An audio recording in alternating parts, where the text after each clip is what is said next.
Today on Hallmark Mysteries and More, we are super excited. We have no other than Emily from the Mistletoe Murders, Sarah Drew. How are you today? Woohoo! Hi, I'm so happy to be here. Thanks for having me.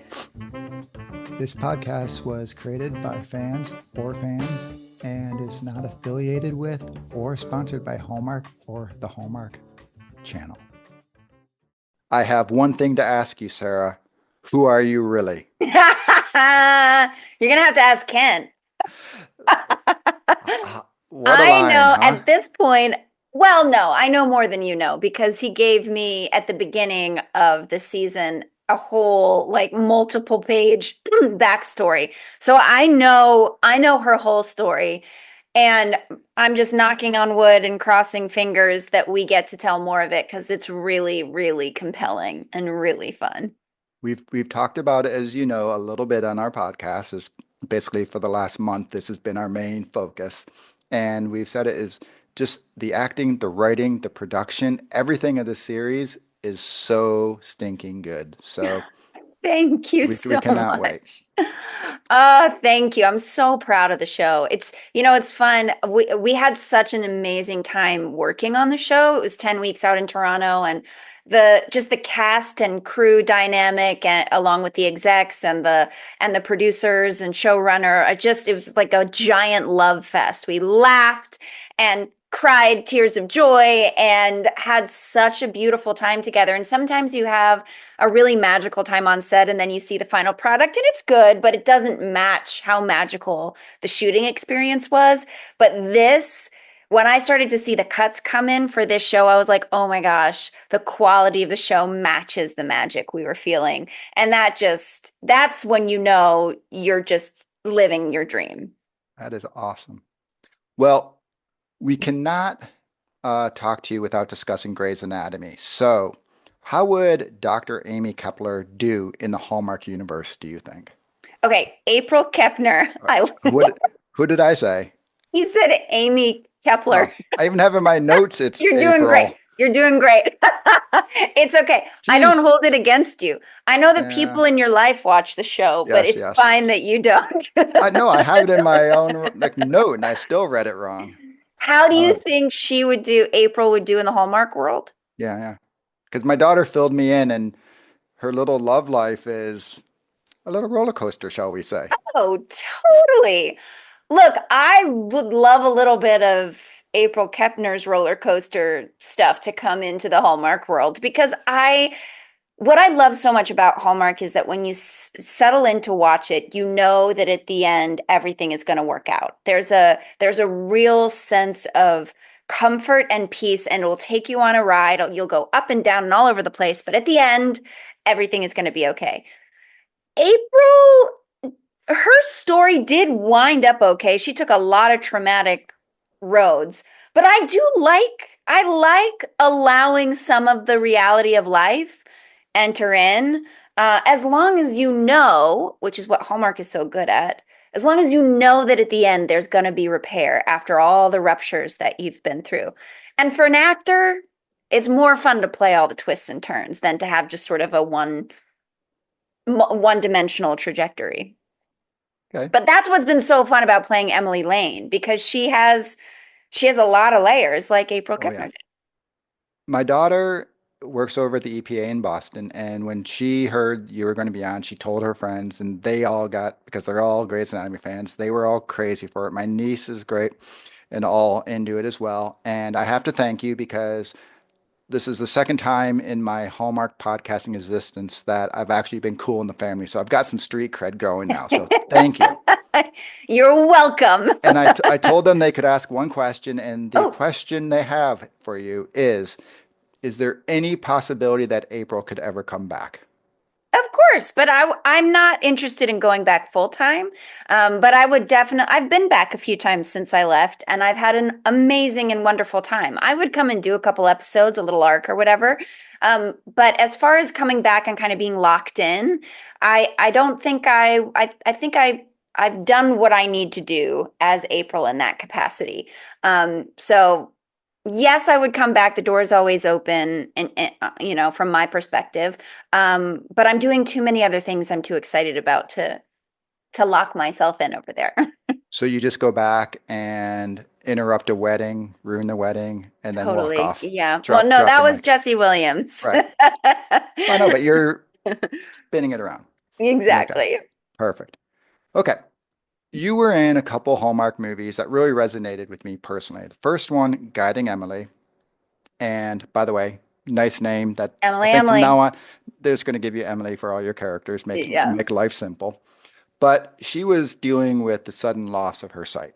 Hmm. So for me, I actually have a eye issue going and I am on a trajectory to eventually end up blind. So when I watched it, Wow. I was like really like I thought you brought a lot to it. And some people were looking and saying, "Oh, it should have been a blind actor doing it." But I thought you captured it fantastically and the emotions that someone who has to deal with that is. Just tell me a little bit about prepping for a role. Like obviously you had to play someone without sight, and then Hmm. just that is a pretty emotional type movie too. Oh, yeah. Well, I spent a lot of time watching YouTube videos. I just wanted to like watch partially sighted and blind people speak to each other, to the camera. I wanted to track their eye movements, their body language. And I watched a lot of different videos from people who'd lost sight later in life or had been born without sight, and it's very everybody has a very different way physically of communicating this particular thing. So I was just gathering as much information as I possibly could. And then I just tried some things out with our director, Andy Makita, and he was like, because what I would do is what I noticed is that people would look toward the sound with their eyes and their faces, but they're not quite connecting eye to eye. So I had to figure out how to defocus my eyes so that it wasn't catching and connecting to something specific. So I would kind of defocus my eyes a little bit, and sometimes he'd have to be on top of me because sometimes one would cross a little bit and he'd have to be like, it's crossing, and then I'd have to, adjust. So that was a really, really interesting thing to do. And the physicality of walking too with the cane, learning the movements of the cane. We worked with someone to teach me how to use the cane. And we had partially sighted and blind actors in the movie too. And as we worked with them on those days as well, just my knowledge and understanding, I would watch them like a hawk, and engage and just try to understand where they were coming from and what it felt like. I think probably the most beautiful lesson that I had during that movie was the first week we were shooting all the stuff where my eyes were bandaged. And it took a solid 10 minutes to take the bandages off or to reset them or whatever. So for big chunks of time when setups weren't too long, I would just stay in the bandages. So I was unable to see anything for big chunks of time while I was on set. And it was really disorienting.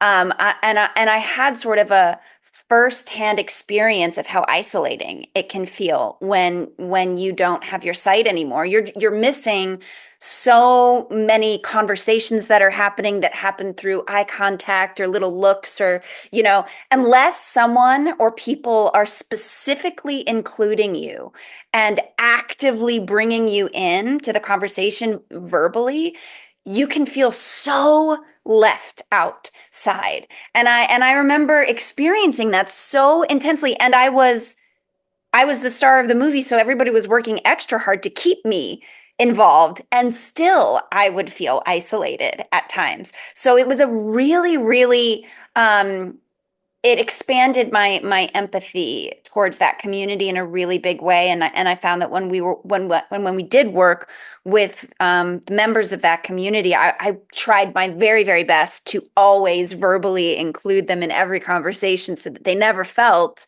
that isolation that I felt, that I'm sure folks feel all the time. So it was a really moving experience. I didn't When I read the script and was offered the role, I didn't realize how much it would affect me, but it really did. It was a powerful journey for me.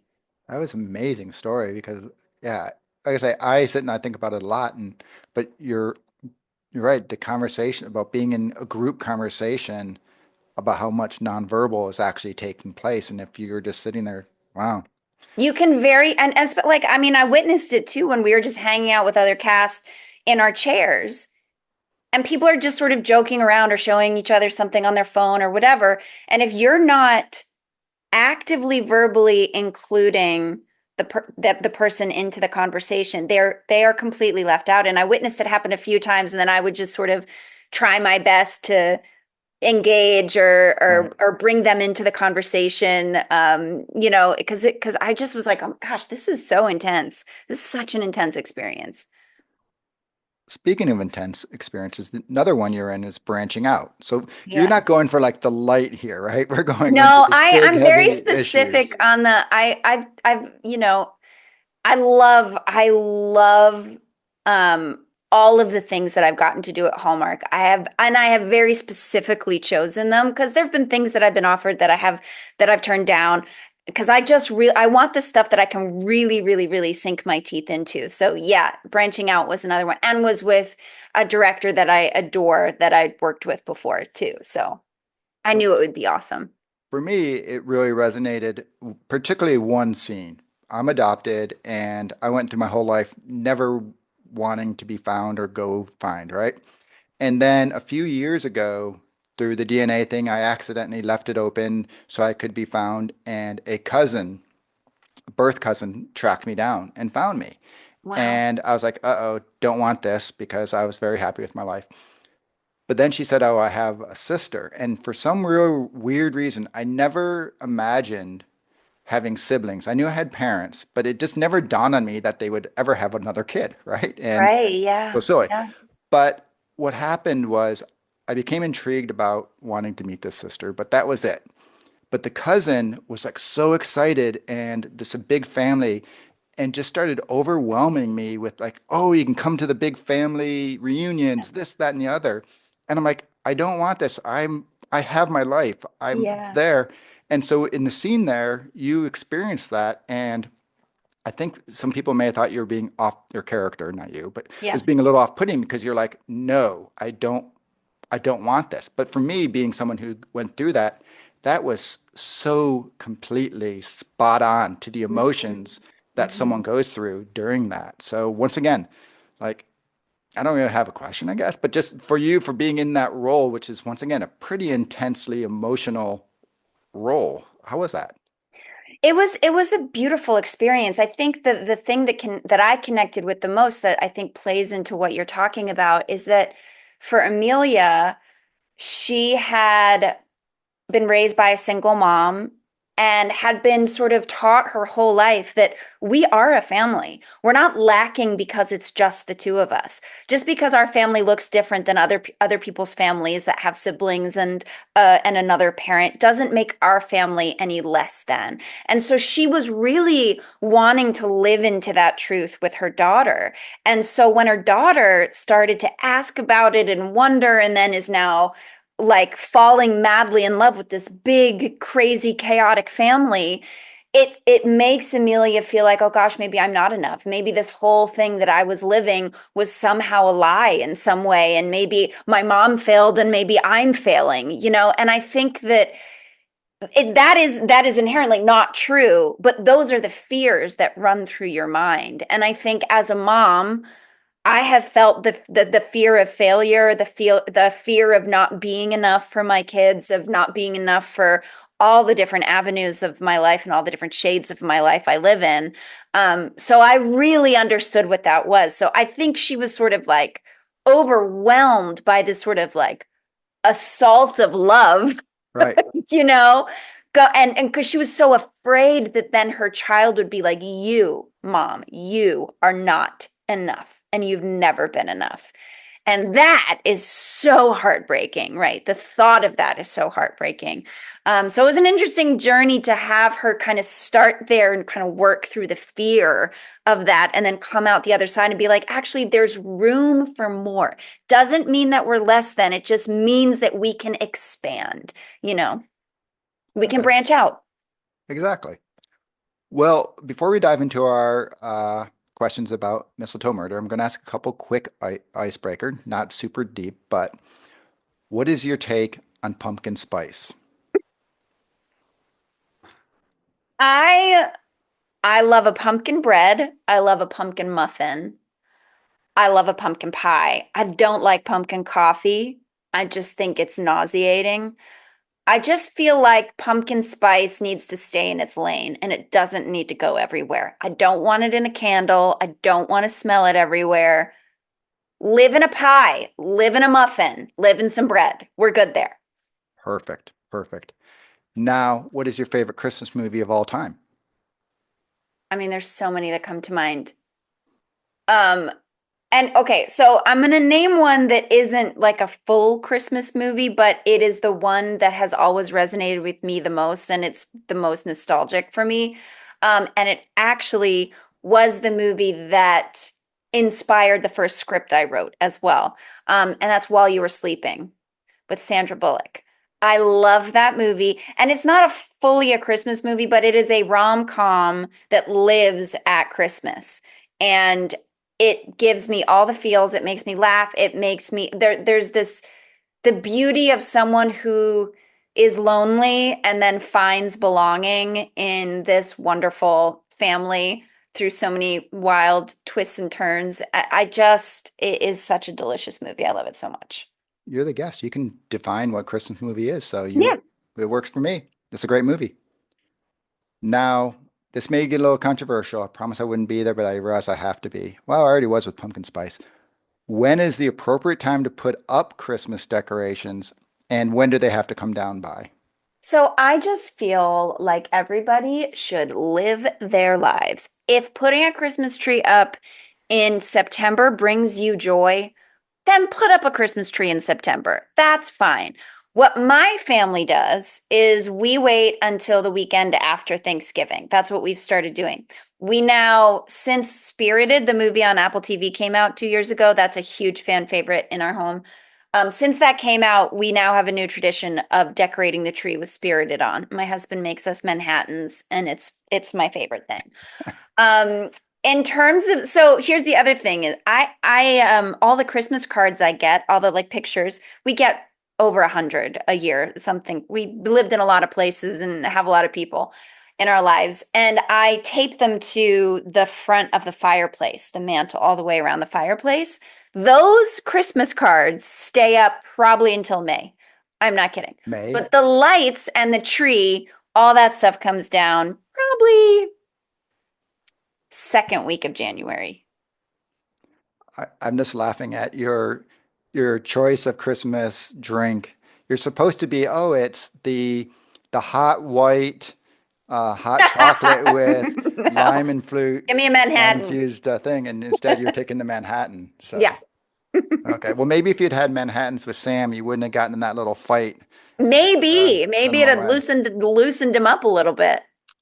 Okay, let's talk a little bit about Mistletoe Murders. First, it is so freaking good that it is some of the best, as I said, TV that Hallmark has ever produced. When Thank you you. first got pulled into the project, like, did you realize what you had going, or was it as it started happening, you're like, wow, this is really, really good? It grew. I mean, I loved the script. Um, but I didn't know how phenomenal all the different key players would be in the production of it. So I didn't know how good it would look. I didn't know how awesome the cast would be, how incredible the supporting cast would be every single week. I didn't know how collaborative the experience would be. I didn't know how much of a voice I'd really get to have in it as well. So I think I was surprised along the way, every step of the way, like joyfully and wonderfully and happily surprised as we continued step by step, to be like, oh my gosh, this DP is amazing. And these directors are incredible. And these actors are so fun and so good. And this is really, I think we really have something. The script was already fantastic. And the thing that made me say yes 100% was that last scene in the first episode. My jaw was on the floor when the flashbacks happened. I was like, okay, I need to know who this woman is. I'm going to get to play 7 different versions of the same person while I do this show. This is like an actor's dream. And the mystery was also so well crafted, which takes a very specific kind of skill to be able to masterfully create a mystery. And Ken is incredible at it. His mind is bananas. So I knew it was going to be great. I didn't know how great it was going to be. One of it, you kind of mentioned this, but one of the funny things about Emily is she has this two sides to her, right? This mysterious past, like I guess she's like some sort of spy thing or something like that. And then she also owns Under the Mistletoe a 365-day Christmas store. Hmm. And one of the things I love about this character is you have, like I say, these little glimpses of the past, but at the same time, she's there, and then when she's with the bells singing the choir, she's so excited to be singing with the bells. And then the Hmm. final mystery, the bah humbug, and getting with all those guys and solving the case, she's so into it. So See her joy. it's Yeah, like she's those just two like, sides of her. That has to be mhm. fun, right? As an actor to be so polar opposites. It's so much fun. I think the thing that I kept, it's almost like a little bit of a Wizard of Oz story in that ultimately what Emily wants is to find home. Her home, her parents were ripped away from her when she was 7, and ever since then, hopefully, if we get a season 2, we'll get to see um, what twists and turns her life took before she landed in Fletcher's Grove. But it's been really hard. It's been really, really, really hard. And she expresses, the thing that's so you know, you see a character written who's cuckoo for Christmas, and you could roll your eyes at it a little bit. But when you understand why, when you understand the deep, like longing, the trauma that she experienced, and the deep longing that she has to finally find family and find a home, you just root for her, right? You understand it and you go, well, of course she's dying to sing in this choir. Her last great memories when she had her parents were at this time of year. She wants to somehow hang on to the pureness of the joy that she used to have that has been gone for so many years, right? And so any opportunity that I have as an actor to lean into the depth of that longing and the depth of that joy, not just yay, mistletoe and hot cocoa, but like I want to be home. I want to be seen. I want to be known. I want to belong. Those are the cries that we all feel as human beings. I 100%, we all have that longing. So I don't know. I think I just went off on a tangent, but Tangents are good. it's really fun to play the different colors because I think she has a past that's haunted her that she's trying to extricate herself from because she wants to be home. And we see, and the scene, the final the kiss scene between her and Sam at the end of episode 6 is so I loved how they shot it. I loved how we did it. I loved um how moving it was because it really did feel he's such a good man and he is just like going to be patient and going to wait till she is ready. He's not going to throw himself at her. He's just a good man. And she's like, yes, you are. And I'm finally being seen. And I want this to be my home. And I want you to be my home. Right.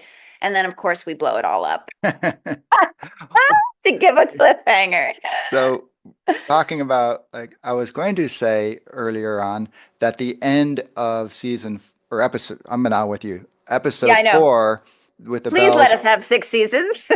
Exactly.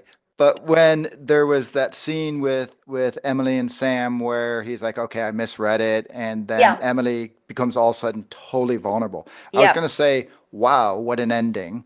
But then Hmm. you had to in episode 6 go and said, no, no, no, no, that's no ending. No. Here is an ending for you, huh? Let's feel the threat. Let's feel the danger. Oh, yeah, he Well, does. Ken likes to toy with your emotions. Well, let's stop and take a minute and talk about your fight scene. So Oh we yeah. heard there's a fight scene coming up, but this is like kind of legendary, badass superhero fight. Tell Yes. me about like your training, and from what I understand, this was you kicking ass out there. It wasn't, It you was. know, I had a double who's amazing. But everything you see except for there's this one flip where she scissor kicks him. She like kicks her leg up and he grabs it and then she scissors her other leg and flips him over. So that one move my double did, but then every other thing, all the other punches and the kicks and the choking and the leaping on him and choking him out, like all that stuff was me. And so we had like a 3 hour rehearsal on a Saturday because I'm in every scene. There's no other place to put a rehearsal. We had a 3 hour rehearsal that kicked my butt so intensely. But I find that I went on after doing Mistletoe Murders to go play a bounty hunter on a show called Blue Ridge, where I got to do more kickassery and more fight sequences. And I'm like, am I entering my superhero era? I don't know. Funny. But I grew up dancing, and so really learning the fight stuff is like learning choreography. And it's getting your feet in the right place, it's getting your center of gravity in the right place, and it's making your fists and your arms look like they're supposed to look when they're swinging a punch. Um, so I was so sore. I bruised up my hands so badly just from practicing the punching into the like punching bags that I had to ice it all weekend. And then I was so sore everywhere on my body just from that rehearsal that Peter Mooney gave me his Theragun. He's like, just borrow this. And I borrowed it, and then he bought me one as a wrap gift. That was his wrap gift to me. So he's like, so, because you're gonna he have to do this he more. knew you were about to be a bounty hunter. He knew I was going to be a bounty hunter, and I brought it with me to go shoot that show.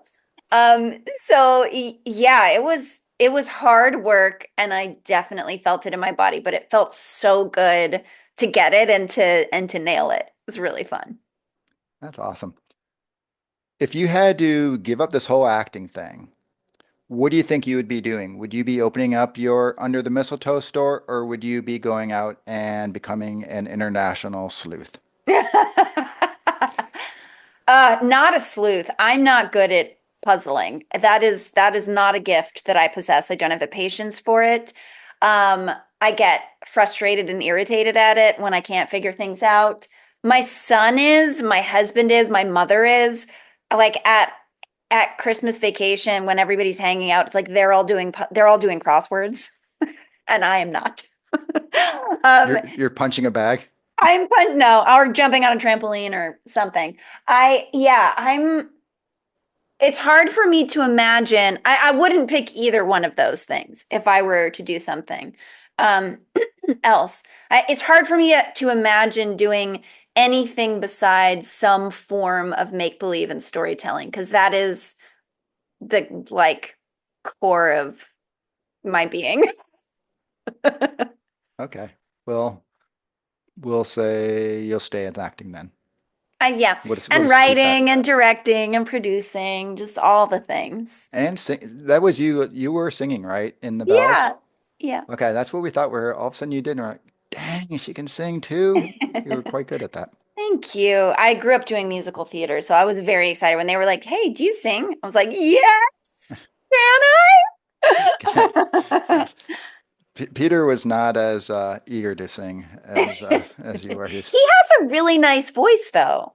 He pretends he doesn't, but he has a really nice voice. so The he's couple the. times I've heard him like hum a little bit, I'm like, "It's good." You're going to recruit him for the bells then? Yeah, exactly. Perfect.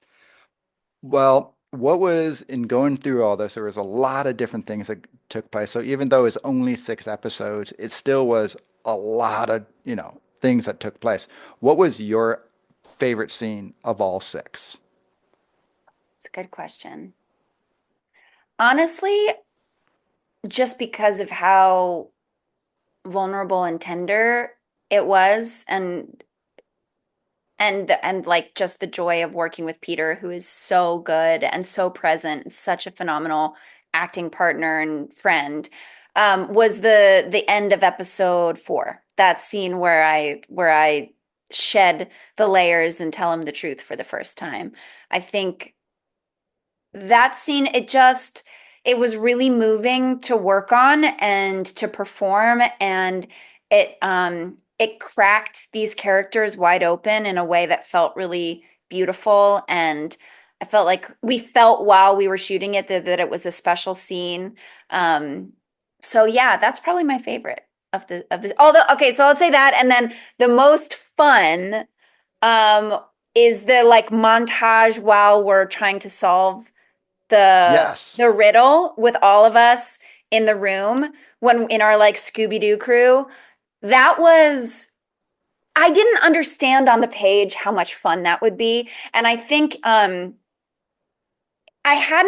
also didn't fully, I hadn't fully planned that Emily would be so full of glee at the like joy of solving the clue. Like I just, it just sort of came out while we were doing it. I was like, "Oh, I think part of it is because the episode and the sleuthing is so dialogue heavy for the last 2 episodes, and I have so much verbal processing within the group to do, that like my brain was so active and so on fire to make sure that I was like connecting all the dots, this to this to this to this to this, and just doing that. I don't know, it activated this like really gleeful, joyous kind of thing in me. And then everybody else just came along for the ride too. And so we just had so much fun. That Scooby-Doo crew it was so much fun to play with. But Well, that that was particular scene, it was like nothing, there wasn't even any dialogue and it was just a montage piece, but we were just having so much fun and laughing and like, oh my gosh, look at us, we're kids again. It's what it felt like. when we just reviewed that episode. That was my standout scene because Yeah. of that exact fun. And it was funny because I was telling Andrea, my host, that when we're going through and I was watching, I was like, "Oh, this is the standout scene. Nope, no, this is it." And I kept going again, and it finally turned out to be that one. But it was you just touched on it, and it goes back to also to when we were talking about the bells. And in that scene, and then when you first were singing with the bells, both times you had that thing where um, you're doing it, but then you just had, it was like all of a sudden something was just pulled over, and you had that, like you said, that glee, that joy. Yeah. You were singing and you're into it, but then all of a sudden you saw happiness. And the same Yep. thing when you're Yep. solving the clue. So that's It's I like love it's that little like transformation. it's like being brought back in to the place when she had her parents with her. That thing that she's been longing for, that she talks to Sam about at the end of episode 4, of like trying to touch that feeling again, that joy that she felt when she had her parents with her at that time. She gets these glimmers of it. And we do this in life. We have these moments in life as well where there is that longing for true connection. And when you get to have a little taste of it with a beautiful night with a bunch of friends or with a loved one or with your kid or whatever, something sparks and something comes alive, and it's like it takes over. You can't stop it. It's just the joy kind of pours out. And witnessing, and I get very attached to the characters I play. I fall madly in love with them just because I spend so much time longing for what they're longing for and going after what they're going after, and trying to empathize with all the decisions that they make. And I just come to this place. I in episode the end of episode 4, that speech, that scene with Sam, I was like weeping at the end of the day because I was like, I love her so much and I want good things for her. I want things to be good for her. I want her to taste joy, right? So when she gets to like play in those spaces where her joy is ignited, it's just so delicious. It makes me happy because I'm happy for her. We're all happy for her. You said it before, you kind of did your laundry list of talents. You're not only an actor, but you're also on this one producer. So how was it balancing those two roles, duties, responsibilities? Amazing. It works really seamlessly for me. I think I've always sort of had producerial eye whenever I've acted in anything. And I think I really got to stretch my wings a little bit in terms of having a voice. As I developed in my time on Grey's Anatomy, I watched Sandra Oh kind of advocate for her character in a way that was super wonderful and collaborative and respectful with the writers, and I started, tiptoeing into that and using my voice as well. And so after I left Grey's, I already had this sort of confidence of, I think I can advocate for my character. I think I can elevate this in some way. And I've always been very, very collaborative and very much like best idea wins kind of person. So whenever there's a conversation about anything, there are very few things that I sort of die on a hill about. It's interesting, actually. There was one thing I died on a hill about for this show, which was there was talk. There were some folks that wanted a kiss to happen in that scene at the end of episode 4, and then for them to then just avoid each other in 5 and whatever. And I fought, and I was like, it has to be a hug. I'm begging you. I don't think it's a kiss. She's just pried her soul open. She doesn't want somebody's mouth on her mouth right now. She wants to be seen. That's what she wants. And the best thing Sam could do that could make her love him is to just offer comfort in that moment. And everybody agreed, and thank goodness, because it really did work. And I passionately painted the picture of what it would look like if it was a hug instead of a kiss. And I turned red. I was so passionately advocating for that. And it's my favorite scene. I just told you it's my favorite scene of the whole season. And what's wonderful is we have such an incredibly collaborative leadership team that people really heard me out. And there's some things that I had ideas for that were totally wrong as well. But we were able to work really seamlessly with one another. It was just a very beautiful relationship. Well, you're absolutely right, because I'll just say, as a fan watching that, it made episode 5 all that better because, like you said, Emily has this thing where she's kind of teetering, but then she catches herself. And Yeah. if you had the kiss, it wouldn't have been it just wouldn't have had that same effect. So I It think it would was a it would brilliant have decision. it would have solidified that something happened that they Right. have to talk about. And I was like, let's leave it so that they don't have to talk about it and she can run from it until she can't run from it anymore. Right. But if a kiss actually happened, then that's a conversation you have to have if she's avoiding you for a week afterwards. So anyway, it was fun. It was really I just love that team. So our execs and Ken and Michelle and Jocelyn, and just like the whole crew of leadership is so wonderful. And I feel so lucky to get to lead with them. You just made me realize I didn't really think timeline until you mentioned that. Fletcher Grove is a dangerous place. A week later, there's another murder. I'm not moving Well, there. I think like the first 2 episodes happen just as people are starting to get their trees. And so I don't know. Uh, I guess all of season 1 happens in probably about 6 weeks, I know, 8 like I weeks, say, Fletcher maybe Grove, 8 weeks. dangerous place. I Danger. I got know. to stay away. Well, Jessica Right. Fletcher had the same issue in her little town. She did. Well, she traveled around the world getting killed and killing everywhere. But Mm. both Sierra and Peter both talked about how hot it was during this Oh my filming and how gosh. they were struggling. And that was, Peter said that's actually one of the hardest things he had to do in acting was pretend to be cold. But they Yep. both said you just nailed it. And they were like amazed at how you could act, shiver, do all those things.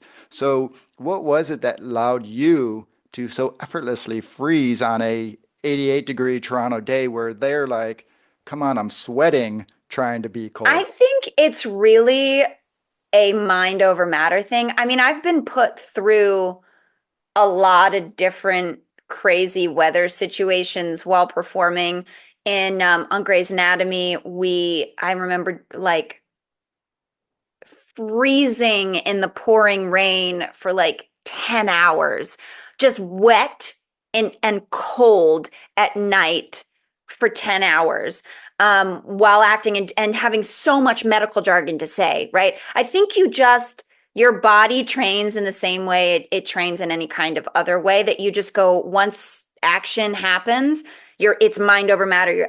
If I have to pee really badly and action is called, I don't have to pee anymore. It's weird. I can just make my body forget that it needs things.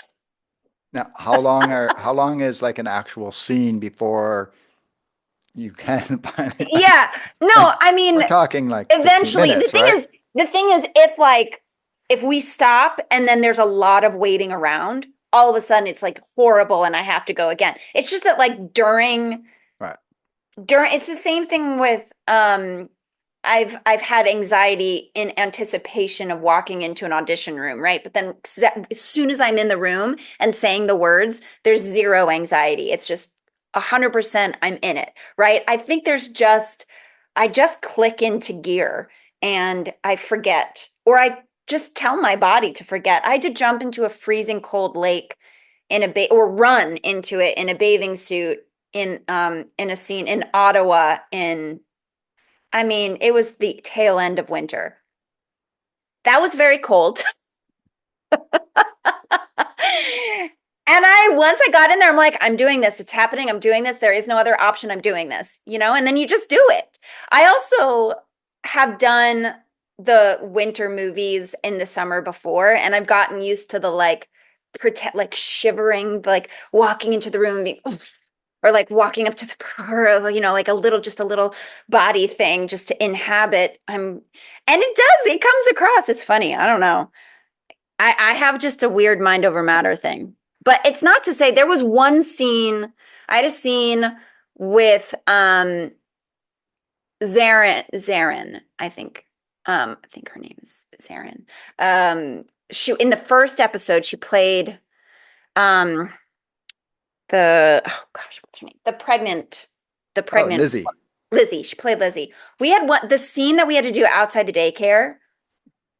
The humidity was like 100 million, and it was 102 degrees. It was so hot, and there's no cover at all. There's no tree cover at all. We're just blazing sun. They have a filter that is blocking the actual sun from hitting your face, but it's just a filter. You still feel the heat. And the air was stagnant and didn't move. That day was the hardest for me. I had a couple moments where I was like, I might lose consciousness. This might happen. I might lose consciousness. Well, you just explained why you are a highly successful professional actor because I always will, with my wife, just joke around and pretend like I'm acting, and she laughs because I cannot do it without smiling. So if I'm being dead or I'm doing anything, I always have like a grin. And for you to be able to mind over matter, I'm freezing cold. There's no way I could do that. So that's why It's you are in the this, business I you're don't in. know.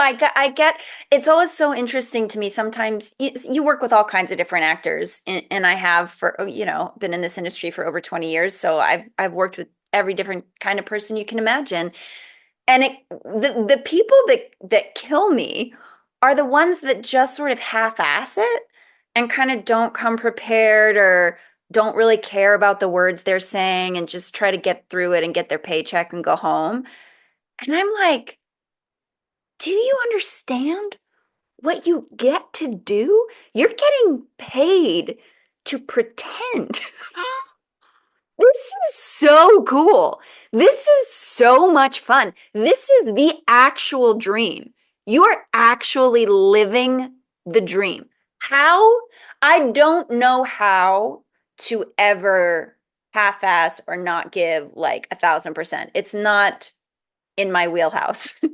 And sometimes it pisses people off. I had a friend on Grey's tell me that I would that I would annoy her because I had to make everything make sense with props and blocking and every word I said. Like if something didn't click into place and I couldn't logically make the connection from this to this to this to this, I I was like, we have to change something because this isn't real.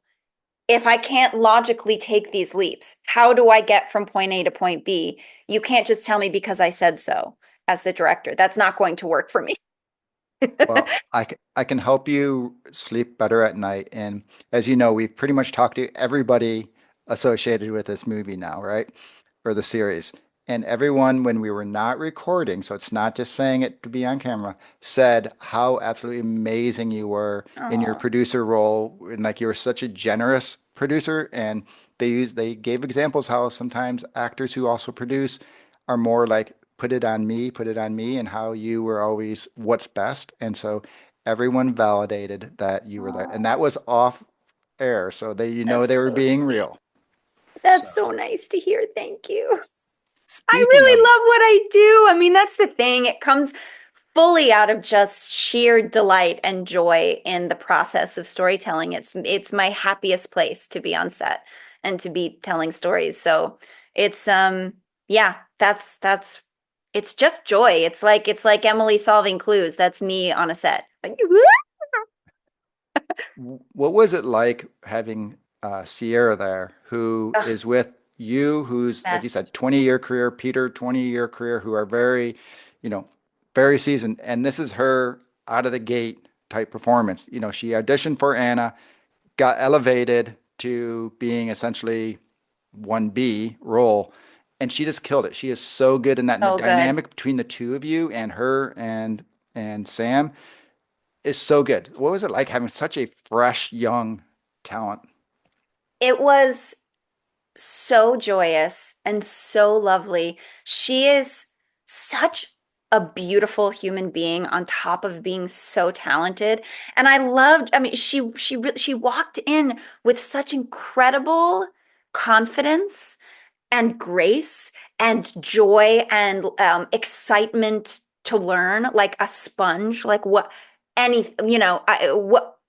else can I learn? What else can you teach me here, but also she's felt very much like on par with us. It wasn't like we were trying to hold her hand in any kind of way. She nailed it. Every single day she showed up, and she brought a surprising humor and color. And I told her after watching, I mean, I told her on set all the time how magical she was, but when I started to see the cuts, I was like, the camera loves you. You are luminous. When the camera's on you, your face is so open. The thing that's so beautiful about Sierra is that her heart is so open. She's so generous and warm and welcoming and present. And so, like, the and it's a magic that some people have and some people don't.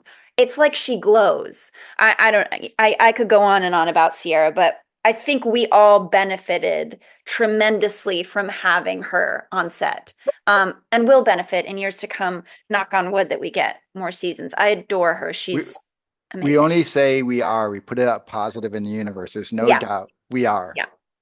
So Hallmark has caused a lot of scar tissue with mystery fans by ending on cliffhangers. So as we're Oh, talking about, if there's the Mystery 101 fans have never recovered from that one being canceled. was Now there that there was was a different. there was a There's cliffhanger different, and then it never came back? right?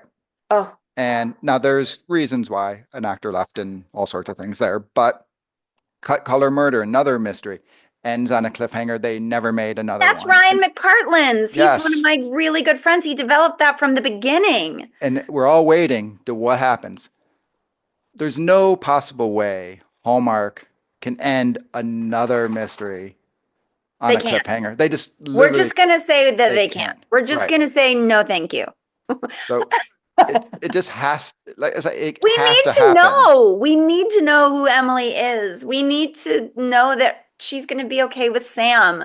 We need to know they're all gonna be okay in the town. We need to know. What would you like to see in season two?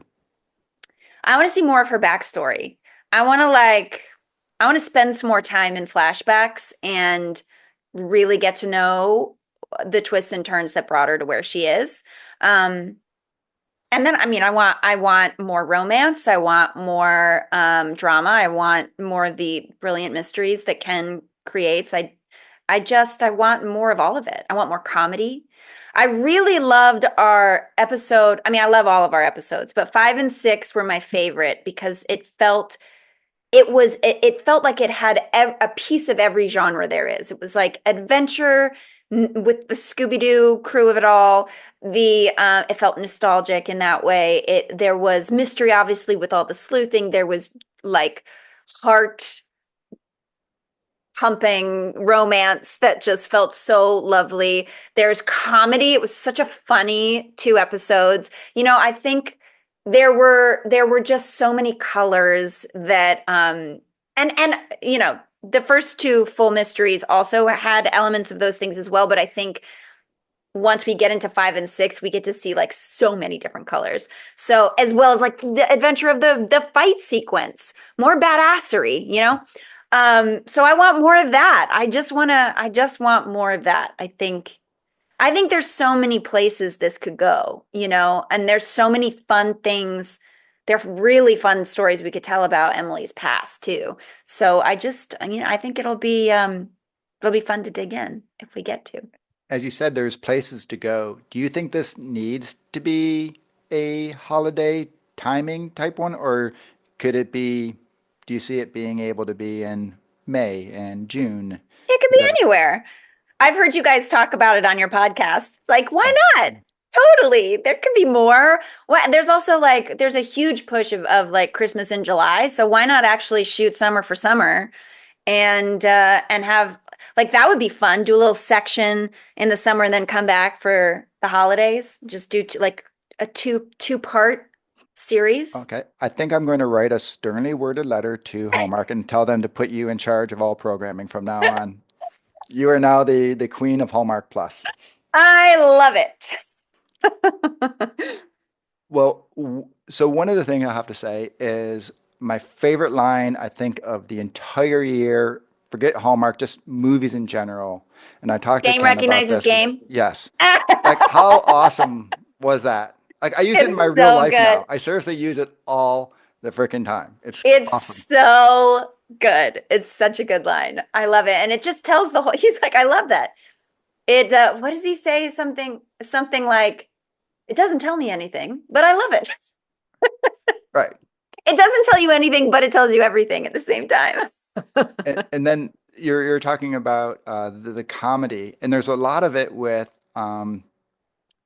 Violet's character. I think she Yeah, is a great she's one. so The way funny. she does her little digs at both her dad and And you isn't with your their thing. relationship So, so amazing? well, both, Anytime the 2 of them are on screen together, my heart just sings. I'm just like, I love you guys so much. They're so good. but it's the same with Emily. She Yeah. has like that same type one there. And but my other favorite line was early on with it's I guess it's both I think episode one when Sam first comes in and is talking to you, and she's like, "What's up?" And he's like, "I can't tell you police business, whatever." And then she's like, "Okay, I'll just I'll just have Emily I'll tell me just right ask I'll afterward." just tell Emily to tell me Right. But later. that's like the relationship Yeah. that Emily has, and I think it's great. And have you listened to the podcast, or were you like also, I don't want to listen to them, just I I listened want to to the keep in mind. first 2 and then I was like, I don't want to listen anymore because I want to Okay, create my own Emily. And I just wanted to like, I knew our show was going to be different and I didn't want to get like locked into anything that was on the podcast. Uh, and our show is different. right. It's in a lot of ways. So it's yeah, it's so fun. Oh, so there's this, I was just thinking about the relationship between Emily and Violet, which is so sweet. She signs my cast and she puts a little heart with her name. 'Cause she's like, nobody should have a cast without a sign, without it getting signed. So she signs it. And when the bad guy throws a dagger at me, I block it from piercing my heart with the cast and it goes right through Violet's little signature in her heart. So it's like Hmm. Violet saves me in that moment.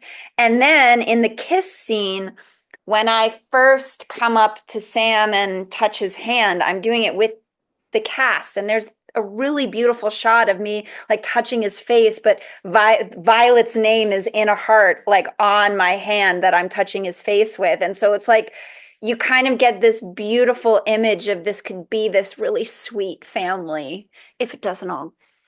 get blown up. Exactly. Literally, though. Yeah, I know, but it's so like I do love the care that's taken to create individual relationships between Emily and Violet and Sam and Emily and Sam and then the three of them together. It's just there's magic between the three of them, which is so lovely.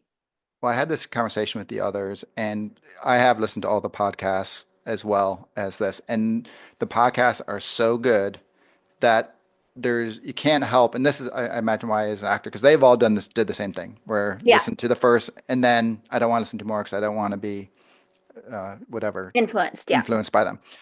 But for a fan, it's like, oh, how Colby is so good and Anna so good. Like the people who play them are so good in their role that Yeah. when it was coming over, I was excited because of the material, but at the same time, I'm like, oh, I can't live up. But I don't know if because the first episodes to it were the same, but you guys With a did such a different good killer. job that you pulled it off, and then obviously you veer away, so it's kind of two different things, and the stories are Well, and also like you everything. can So, kind of you can separate us as being our own entity. I right. think Kobe and I have very different energies, and so we approach this character in very different ways. And I love that because it's just different colors of this character that you get to witness in the two different formats that you get to enjoy it. So it's yeah, I'm glad that it worked for Yes, you. because Being like I I'm say, such a big fan of the podcast. I Yeah. spent a couple years in my mind. Emily is Chloe, right? Like just Hmm. in vision, and so yeah, hard to switch. So I will say, when we have a little thing where we say what we don't like about the episode, and so far, uh, Andrea has had all zeros because she's like, nope, nothing I didn't like, and mine are all like these little nitpicks. But you redeem yourself because going back when you're in the car and you're trying to do your tough voice. Oh yeah. I'm sorry, but your voice is a little high. That was not super threatening. But then you come back and you become badass, you know, Yeah. whatever, Look, fighter. So that voice thing, like Ken wanted me to do a Batman voice. I'm like, it doesn't go any lower than this. This is just the voice I have. Unless you want to put on a thing like I have a vocal, right. like, whatever thing that I stick on, like they do in Mission Impossible or whatever, like you're gonna get what you're gonna get. But lovely when you're singing. Your beautiful, beautiful voice. So, but like I say, all you should do, you should just punch. But I guess you I can't really don't. punch a kid. Well, the delivery that I did when we actually shot it was I just sort of was whispering very calmly, which I actually kind of think worked better than like that we wound up doing an ADR after. And I was like, we could, but it just didn't disguise my voice enough, and he would have known who I was. So with the That's even whisper. better. Every time he comes in the mistletoe, I know. he's I like a think little they scared. wanted very Right. much because she has to protect her current identity. Right. So she couldn't allow even this random kid to have any inkling that it's her. And when I say it bothered me, it's like a point 0.5 on the scale of 1 to 100. It So bothered me too. it's I like didn't like we listening. had a I we like had a cert. watching that scene. I don't like listening to my voice in Like I that say, scene. it's like everything that I've had in them are such little tiny, tiny, petty things that it's just like I have to come up with something because this is so good. There's nothing bad. Oh, Well, thank you. on that note, what do you have? You said you're a bounty hunter coming up. So tell us a little bit about that and anything else that you have coming up. Yeah, that one is called Blue Ridge. It's in their second season right now. I actually don't even know where to tell you. It's on a cable network that I can't remember the name of. So that's But it terrible. is there. Well, It IMDb will tell us I'll more. promote about it when it comes out, but it's really fun. It's a really fun show. It's based on a movie of the same name. It stars Jonathan Setch, who's fantastic in it. And yeah, I get to like it's just one episode. I get to kick off their second season. I come in and I've got some secrets. Again, another character with secrets, but I get to do some fun kick-assing. I've got a gun drawn in most through most of the episode, like a little Thigh harness. It's so All right. fun. And she's a really, really tough character. That's fun. So Blue Ridge season 2. And then I wrote a movie, a Christmas movie that's airing on Lifetime on December 21st Is it called saucy? it's the saucy one. Yes, it's called A Carpenter Christmas Romance that I also executive produced. So that one comes out December 21st on Lifetime. And then I don't know. I don't know what's happening after that, but those are the things I got Well, then coming up. Hallmark will be calling you because they'll have received my letter by then. Yes, and they'll be like, "Well, we can't Yeah, disappoint Eric. We exactly. need a season 2, and it needs to be twice as long, I obviously." yes, I honestly am having angst that it's over. Oh, It I was hearing that from my publicist, actually totally fangirled with me yesterday. She texted me. She's like, "I just watched episode 5. I don't want this series to end. I don't want the season to end. I love it so much." I mean, I agree. It's really good. My kids are obsessed with it. Like obsessed. They've seen now 1 through 4. They've watched twice. And they've seen 5 and 6 once already and are dying to watch it again. And they love Hannah loves the romance, Micah loves the mystery.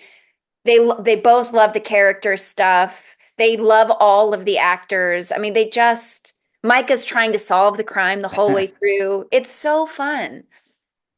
it is a fantastic one. Well, Sarah, Thank you so much. thank you very much. We look forward to talking to you again when season 2 airs. All righty. I love that. I love the way you think. Thank you so much. Only positive thoughts. Only positive thoughts. Okay. Bye.